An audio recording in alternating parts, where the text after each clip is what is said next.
not assume leadership because he was my vice president. But so because my leadership was not that active, so there are you notice that there are no poolings in this process. But in the future, you never know, because I believe that this organization is going to acquire a lot of money, and therefore there will be some power struggle. You never know. So we want to be sure that such issues will not suffocate the progress, the smooth progress of our organization. So what we want to do is that we want to create a period of time. We have elected you, but we give ourselves a period of time. If in case there are disputes that arises, there are also space to resolve those disputes before you assume leadership. Imagine if you have been elected president and somebody is saying no, the election was flawed. So we need to give ourselves time before we regulate you, so we have all disputes resolved. So in this case, we are going to select. I have been advising that in our constitution we should give it 21 days, but today we may give it probably a week or two. I don't know. It will depend on you. Therefore, during this meeting, members would appoint a date for the official inauguration of the new leadership and elect the inauguration organizing committee that will commence work from today. As per the resolution in the board of the board meeting of July 25th, 2023, it was resolved that the outgoing former president will preside over all today's elections. I will therefore preside over today's elections and announce the winners thereof. However, in this task, I would ask members to nominate 2 other members who are not seeking leadership positions to assist me. Now I must bring to your attention recent news regarding certain board members who signed an illegal document aiming to wind up the Federation. I want to express my strong disapproval of their actions and condemn their reckless behavior.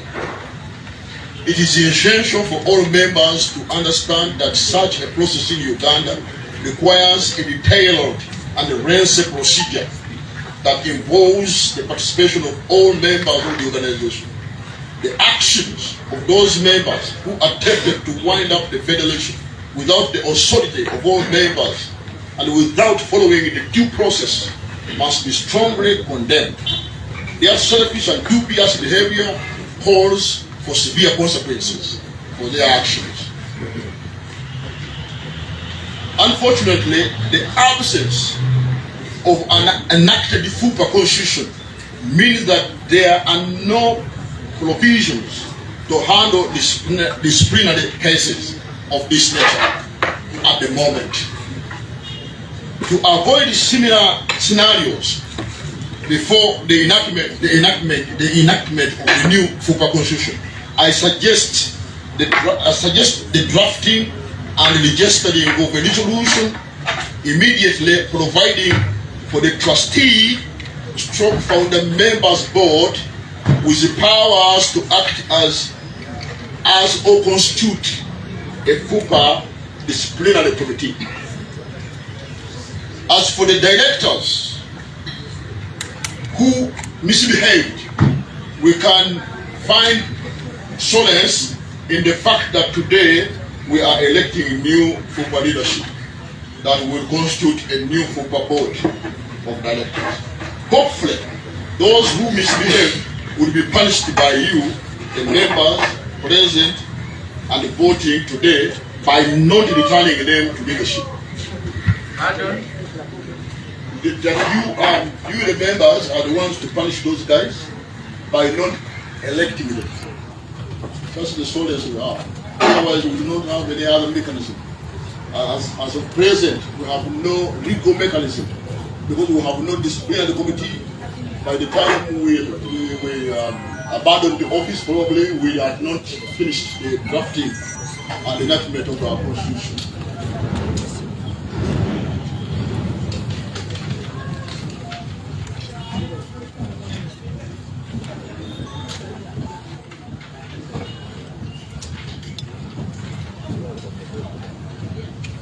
Okay, so dear FUPA members, I also propose for the passing of a resolution to open a bank account in a specific bank to facilitate the registration of new members and other federation activities under the new leadership. Furthermore, to ensure the federation's financial stability, I recommend that all old members should be compelled to pay their membership annual fees by August 2nd, 2023 today.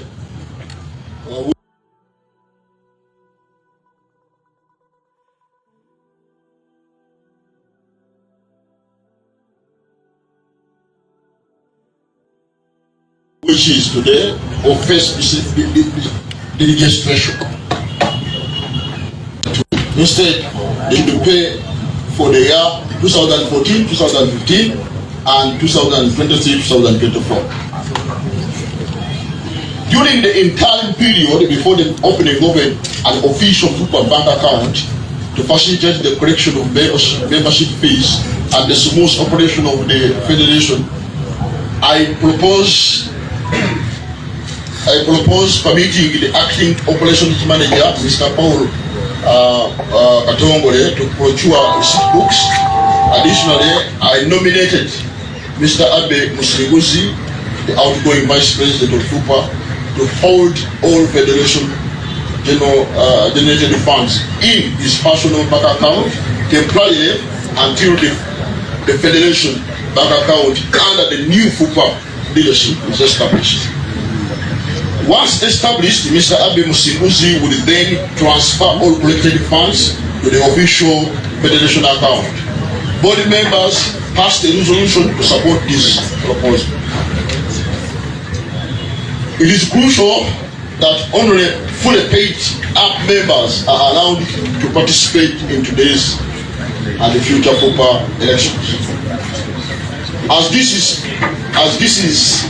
per the resolution of the board. In conclusion, I want to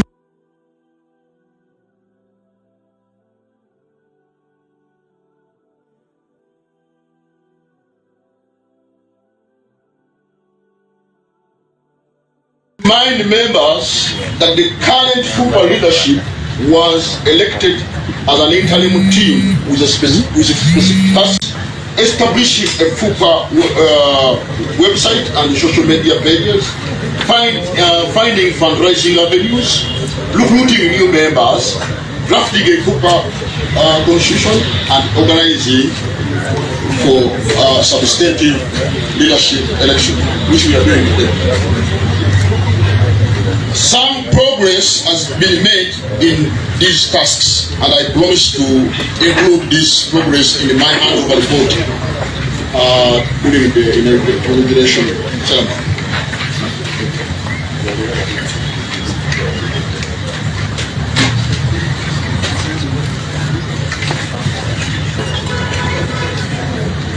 Regarding the ongoing need for a constitution, I propose two options. Instead of forming another interim leadership due to the lack of a guiding document, the constitution, let us consider establishing a substantive leadership structure and conducting elections accordingly. Later we can include provisions for it in the draft constitution. With the approval of you members, I offer to continue leading a new committee responsible for completing the FUPA constitution, even after retiring from the active leadership FUPA position. Accordingly, I hereby advise that a new constitution draft committee be constituted today by members. Hence, the following are the specific elections to be engaged in by members today. Number one, these are the elections that we are going to be engaged in today. Number one, the executive leadership of the Federation, stock directors. Number 2, FUPA Constitution Drafting Committee. We need to install one today. Number 3, FUPA New Leadership Inauguration Organizing Committee. This one is a temporary committee. We need to elect a committee that's going to organize the inauguration of the new members. I wish to express my gratitude to the trust you placed in me when you elected me as your president on in 2014. The date was 29th. Maybe September, I don't remember very well. It was skipped here.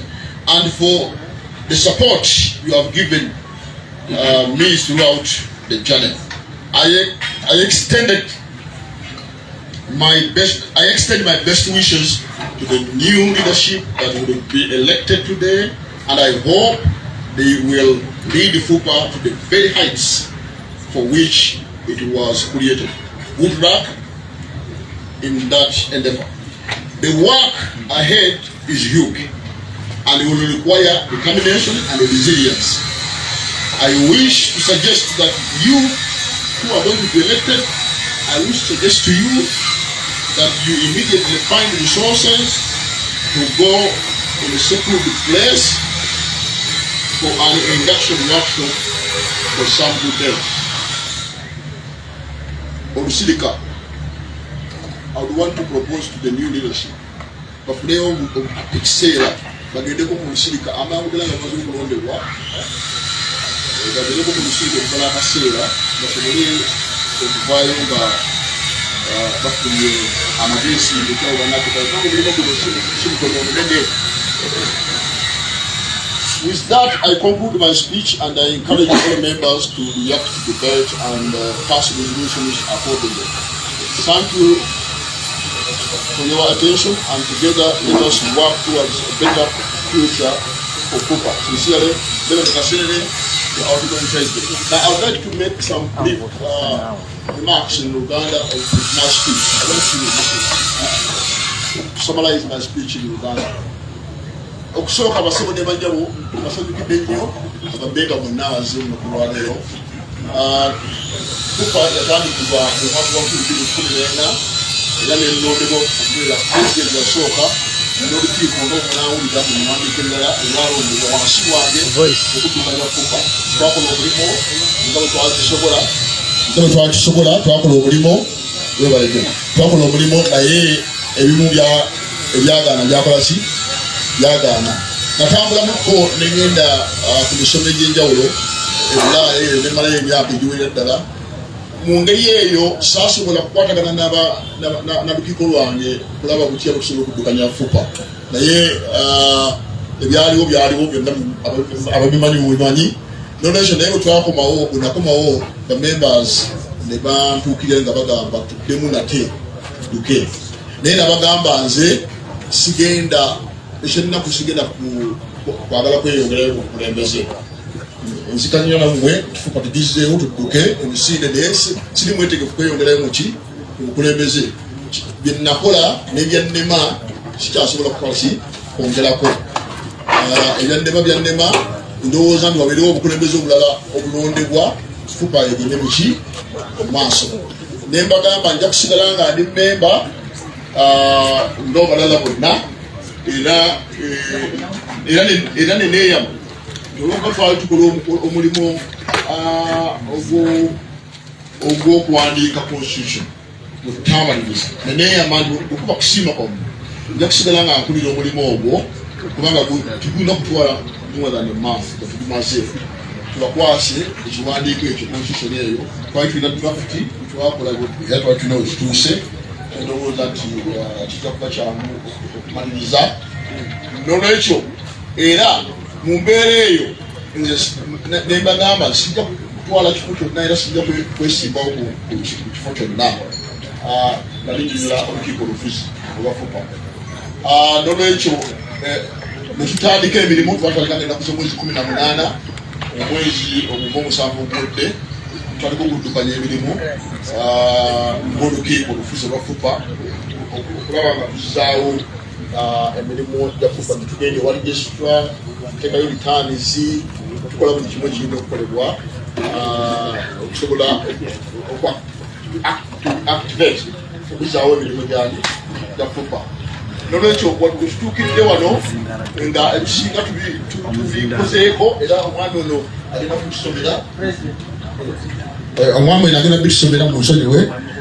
Wetutuukidde wano nga tulina byetutuuseeko okuva ennaku z'omwezi 18 mu process eyo y'okuactivatinga ekibiina kyaffe, era ekibayisizza wano kubanga twagala kakati ate kuteekawo obukulembeze obupya obunaagenda mu maaso n'ekibiina kyaffe. Ekibiina kino wali mukwogera mu luzungu nagamba kyatandikibwawo okusobola okukuŋŋaanya abantu bonna ba businessmen abakola mu industry ebinyuma creative art. Nolwekyo abantu abo ba event organizers, ba promoters, ba artist managers, ba coaches, whoever is involved in the creative art industry, tubakuŋŋaanya ffenna wamu okusinziira mu bitongole bye tulimu federation, kubanga eno yali federation n'amakampuni, tufuna ate ekyawamu nga twagala tufune eddoboozi limu, ate nga twagala tufune okuteeka omulimu gwaffe ku mutindo. Twali tulina enteekateeka munaawulira nga tusoma lipooti ku mukolo guli, twali tulina enteekateeka empanvu ennyo enkukuutivu nga twagala n'okugenda kukola benchmark Nigeria, mwende abantu bagende nga twagala kukola research tulabe ba promoters abo bakikola batya. Nolwekyo ekyateesawo ekibiina kino okulaba nti omulimu guno gusobola gutya okudda ku ddaala ettuufu eri professional, ate ne tubanga tufunamu ssente, kubanga abantu abasinga obungi abakola omulimu guno bafunye ebizibu bingi, abalala balina amabanja, abalala basibiddwa ne muki ne mumakomera, naye nga omulimu gusobola okukolebwa muki obulungi. Naye mpulira on Abitex nti nakuŋŋaanya biliyoni emu almost eya ssente mu cautions, nambuuza wakisobola otya, kubanga show yange nagenda ogenda ku mulyango nga yina ki nsasule nga yonna eri cleared. Aba artist enyonyi tiketi zonna ez'ennyonyi buli kimu waliwo ebyankuba nga biza signal and conscience yankubira ddala era okutuusa kati tekukyawuuma yankuba naye kyankubya nakyo kyaliwo. It wasn't because I was disorganized, it was because I was somebody disorganized. Naye conscience and alem show eyo yali professionally done. Twalina buli kimu omulyango nti yali issue yaffe, yali nyongeza ki, yali sente zaffe tetwakuŋŋaanya awo. Nolwekyo era tebali twogera ne Apitex nga babuulira nti mulina okuteekawo buli mwaka olukuŋŋaana lwe mutuulamu wakati mwammwe ba promoters ne ba marketing manager ba leading companies in Uganda, ne muba nga musobola okutunda ebirowoozo byammwe. Kano katale, your promoters, you're also doing marketing. Okay? So you don't need to do a show where you're actually looking at the gate collection. That's not professional. Kumanga, we must transit to being professional actors in this creative art industry. Okay? Ebyali ebigendero byaffe byali ebirooto bitwali tulina nzibe nadde nabyo bwe bali bannonda ku popo nababuulira manifesto yange abakyagijjukira ne bagamba jjanga tuddukire ku misinde. Nigeria eggwanga lya Nigeria abalimanyi mumanyi nti kati is the leading African economy olwayeeyo. It surpassed South Africa not because of oil but because of creative art. They produce millions of copies of movies, millions of copies of music. Okay? Sente zaabwe gyeziva. So mu art mulimu sente nnyingi. Mukwano gyange, me am a talent development specialist. Era mpandiise n'ekitabo abakyagala musobola okukifuna mining African talent. Naye ekintu kye bayita talent era nze nateedde omubalo developing what? Talent. Ekintu kye bayita talent mu Uganda oyinza okwewuunya. Uganda is one of the countries that is endowed with talent, untapped talent. Chibinyoti, at the graveyard, we have buried a lot of wealth. Because mining talent is even better than mining oil, by the way. And so, but of course, that's a very big story. I'm involved in the work of identifying talent. Company and technology, identifying talent by playing wave test technology. Or science, neurometry, to do some local lava obutonde bw'obwongo netukubulira ojja kusamba mupiira netukubulira ojja kubeera muyimbi netukubulira ng'oli mwana n'otandika nga so that's how deep I am in the issues of talent development. Nolwekyo era ensonga lwaki nalowoozezza nti n'emirimu gino nyinza obutagisobola kubanga ndi very much dedicated okulaba nti tukola omulimu ogwo ogw'okuzzaawo ebintu byaffe mu Uganda ebyenjigiriza bikyuke bibeere talent oriented not examination oriented. Ebyo biwanvu nolwekyo basebo ne banyama meeting yaffe egenda proceeding nga obudde bugenze naye tugenda kusikala ku agenda.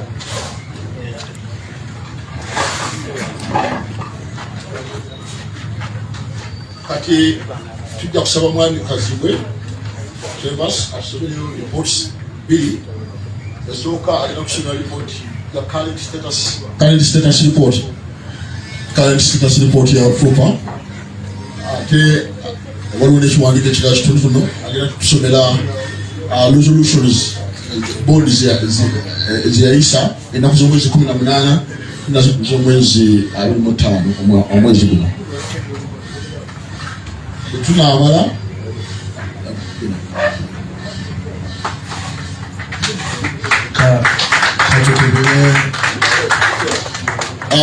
basebo ne bano njagala kwanjula omwami Elijah Bale Council Elijah Bale bwe twali tulonda olukiiko twalonda omwami bamuyita Matovu Akram okubeera legal secretary waffe. Matovu Akram takyasobola kukola mirimu abadde tasobola kukola ate era nemulaba era n'abalala bangi Sebankamba yafa omwami Sema takyasobola kukola so nanominatinga omwami bamuyita Elia Bale Council Elia Bale okubeera nga atuyambako abadde atuyambako ku lukiiko luno okukola naddala emirimu egyo egyokuactivatinga ekibiina kyaffe. Mwebale nnyo mwebale ddala.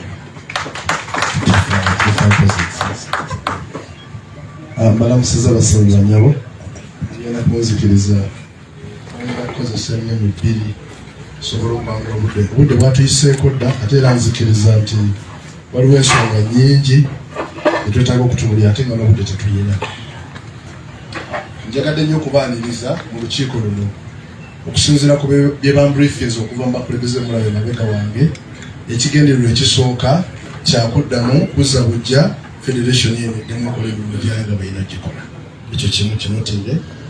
Ekyokubiri kwe kulaba nga tufunayo obukulembeze obusobola okugyongerayo kyakubiri. Ekyokusatu kwe kulaba bamembers abapya abatwegattako. Ekyo nakyo nsonga nkulu nnyo okulaba nga tugaziya omulimu gwaffe. Ekiseera kiyiseewo President nga bw'ayogedde kibadde kiwanvu nga tewali bikolebwa era nzikiriza nti ekitukuŋŋaanyiza wano twazuddeyo enzigi ez'enjawulo ezigenda okutuyambako okubanga ensonga zaffe ezimu zikolebwako. Mwebale nnyo mbaliri ddala. Saba President nsaba onzikirize ntandike ne resolution kulowooza.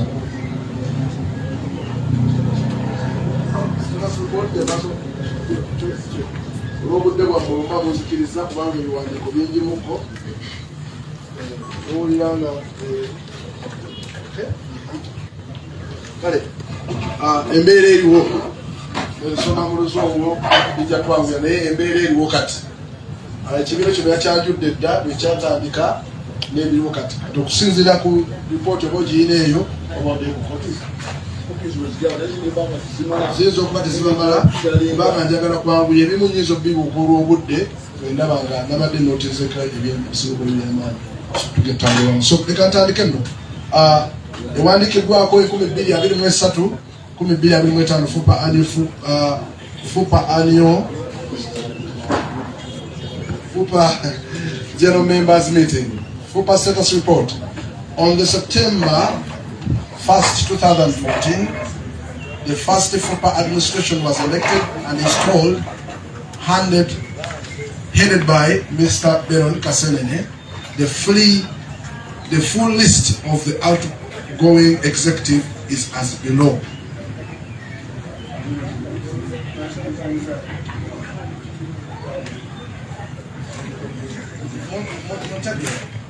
Outgoing. Amanyi ugalinawo netago gasoma.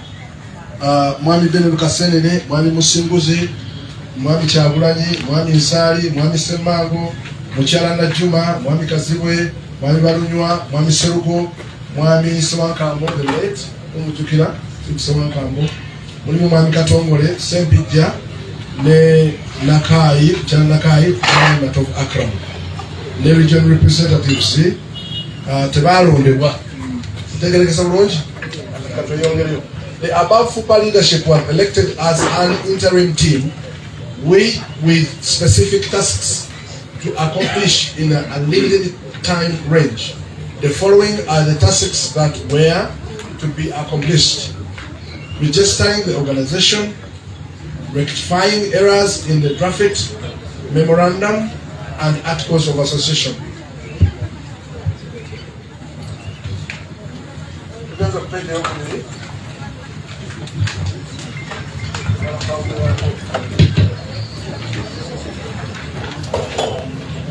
Number 3 is issuing monthly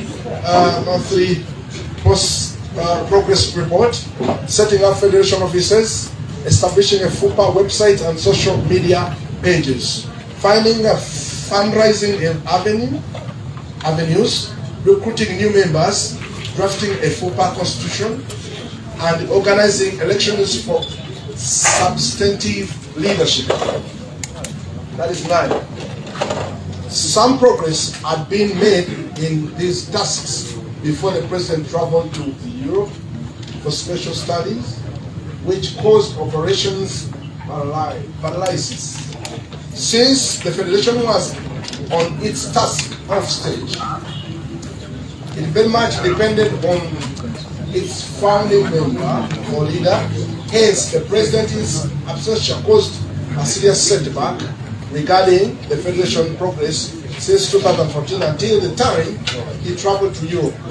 The President has promised to include that in his handover report. On his return from Europe, the President was approached by a number of Federation members requesting for resumption of FUPA activities, for which he agreed and however indicated that he will only lead FUPA into a process of electing a new leadership. He clearly stated that he was not willing to continue working in any active FUPA, but was ready to remain a life member of FUPA as per the drafted constitution. Accordingly, the President convened the first FUPA Board of Directors meeting on the 18th of July 2023, and since then, the following has been so far accomplished: resurrecting the FUPA file at the registry by 1. Carrying out data updates to give it online presence. 2. Compliance would follow by filing returns for all the years since 2014. These are not URA returns, since FUPA is a non-profit organization. These are service fees a company pays every year for maintenance of its file at the company registry. After these updates, then the Federation would begin passing resolutions in accordance with the prescribed manner, which resolutions would then be filed with the registrar to become binding and legal resolutions. However, As you may remember, in our previous meeting, we passed a number of resolutions even before data update and compliance was done. Some of these resolutions are now due for filing, others can only be filed after the approval of the general members meeting. Let's keep that. Tasks undertaken and pushed in card. 1. Filing returns. For each year, we paid 35